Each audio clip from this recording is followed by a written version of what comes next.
Hello my dears, I hope you will be healthy, wealthy, fit and fit.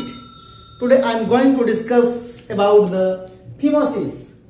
Phimosis एक condition है जो penis के ऊपर के स्किन, जिसे हम लोग प्रीप्यूस या फोर स्किन कहते हैं, ये पीछे की ओर बैक नहीं हो पाती है। ये जो स्किन है ये पीछे बैक नहीं हो पाएगी। इस कारण से क्या होता है कि हमें बहुत सारी समस्याओं का सामना करना पड़ता है। जैसे सेक्स के समय ये पीछे नहीं जाएगा तो पेन होती है। जैसे यूरिन पास करते समय में ये बैक नहीं जाता है तो यूरिन क्या होता है, हमारा आगे पोर्शन में जमा होता है और वो इन्फेक्शन का कारण बनता है। इसमें इन्फेक्शन भी हो सकता है क्योंकि इसमें जो जर्म्स होते हैं छोटे मोटे, जिसको माइक्रो ऑर्गेनिज्म, सूक्ष्म जीव, बैक्टीरिया, वायरस, फंगस, ये सब क्या होता है इसमें जमा होते जाएगा स्किन, ये ग्लैंड्स ऑफ पेनिस के ऊपर। इस कारण से क्या होगा, अंदर में जाकर के एक लिक्विड सब्सटेंस बनेगा जो व्हाइट एंड गाढ़ा रहेगा, जिसे हम लोग स्मिग्मा के नाम से जानते हैं। ठीक है, तो इन सब समस्याओं को देखते हुए हम लोग फिमोसिस को अलग तरह से ट्रीटमेंट करते हैं। उसे हम लोग सुटेबल और सही तरीके से जानने का प्रयास करेंगे। डेफिनेशन, फिमोसिस का मतलब होता है tightness of the four skin. Four skin का टाइटनेस होने की कंडीशन को हम लोग फिमोसिस कहेंगे। एज, नॉर्मली 2 वर्ष से 7 वर्ष तक स्किन का बैक होना, आगे होना, ये नॉर्मल माना गया, वहां तक हो जाना चाहिए। 7 वर्ष के बाद अगर नहीं होता है तो नॉर्मल भाषा में उसको हटा दिया जाता है, या जो पार्ट अटक रहा है उस पार्ट को काट कर दी जाती है। इसे हम लोग सर्कमसीजन कहते हैं, खतना भी कहते हैं। अब डिस्कस करेंगे हम लोग फिमोसिस के काउज के ऊपर में। ये ऐसे कॉन्जेनिटल होता है, जन्मजात, जन्म से होता है। नॉर्मली 2 से 7 वर्ष तक में पीछे आगे होने लगता है, लेकिन अगर नहीं होता है तो इसका मतलब है कि इसका स्किन जो आगे वाला पोर्शन है वो काफी छोटा है। पहला काउज। दूसरा काउज, अगर इसमें इन्फ्लामेशन हुआ है। तीसरा काउज, अगर इसमें बालोनाइटिस हो जाए।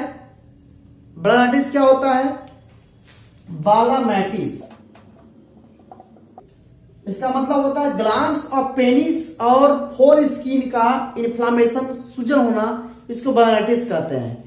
ये सब कुछ कारण है जिसके वजह से फिमोसिस होता है। अगर डिस्कस करेंगे सिम्टम्स के बारे में, क्या क्या लक्षण होता है, तो पहला लक्षण होगा इसमें पेन, दर्द करेगा सेक्स के समय, यूरिन पास करते समय, इरिटेशन, चिड़चिड़ापन जैसा लगेगा, इचिंग, नोचते रहेगा, पस फॉर्मेशन, पस बनना शुरू हो जाएंगे, व्हाइट टाइप का निकलेगा, इसको हम लोग स्मिग्मा बोल रहे थे।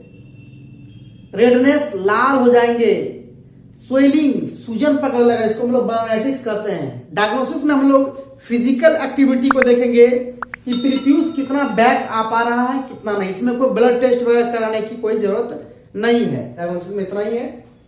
ट्रीटमेंट, देखिए बहुत लोग ट्रीटमेंट के लिए स्टेरॉइड ड्रग्स का प्रयोग करते हैं, तो वो कुछ हद तक सही है लेकिन कंप्लीटली वो ठीक नहीं कर पाता है, तो उसके लिए surgery is the best option. Surgery best option माना गया फिमोसिस के लिए। इस सर्जरी में अलग अलग तरह के प्रोसेस को परफॉर्म करते हैं। इससे हो गया सर्कमसीजन। सर्कमसीजन में क्या किया जाता है, स्किन के कुछ पार्ट को काट कर दी जाती है, स्किन के कुछ पार्ट को कट कर देते ताकि पेनिस आसानी से उसका जो है आगे का पोर्शन खुल सके, ग्लैंड्स ऑफ पेनिस। और एक होता है सर्जरी, तो सर्जरी में आपका आएगा इसमें स्टेपलर मेथड। स्टेपलर में क्या होता है, आगे का जो स्किन है उसको कट कर दी जाती है। और एक होता है स्टिचिंग द्वारा, यानी कि सर्जरी करके पूरे स्किन के पार्ट को आगे हटा दिया जाएगा और फिर उसको स्टिचिंग करके सही कर दी जाती है। नॉर्मली ये 10 दिनों में ठीक हो जाता है सर्जरी होने के बाद, अगर सही तरीके से एंटीबायोटिक चलाई जाए तब, और सही तरीके से डाइट को मेंटेन की जाए तब। अब आगे है कॉम्प्लिकेशन। कॉम्प्लिकेशन क्या हो सकता है? तो इसमें ब्लीडिंग हो सकता है, ब्लड निकल सकता है अधिक से अधिक, इन्फ्लामेशन, सूजन हो सकता है, इन्फेक्शन भी हो सकता है, और पेन भी रहेगा, रेडनेस रहेगा। ये सारा क्या है? कॉम्प्लिकेशंस है। तो आज हमने बताया है कि किस तरह से फिमोसिस प्रभावित करता है आदमी को। और ऐसे देखा जाए तो फिमोसिस मुस्लिम भाई लोगों में फिमोसिस बचपन में ही कर दी जाती है ताकि आगे कोई तरह का दिक्कत ना हो। और हिंदू भाई या फिर और दूसरे भी धर्म के लोग जो होते हैं वो इस चीज को नहीं करवाते हैं, तो उससे कोई दिक्कत नहीं है। तो इन सब चीजों को बचाव करने के लिए हम लोग सर्कमसिजन को परफॉर्म करते हैं। इसको हम लोग खतना भी कहते हैं। ठीक है, तो आज मैंने बताया है इन सब बातों को। मैं आशा करता हूं कि आपको जानकारी अच्छी लगी होगी। आपका दिन शुभ हो, मंगलमय हो। बहुत बहुत धन्यवाद।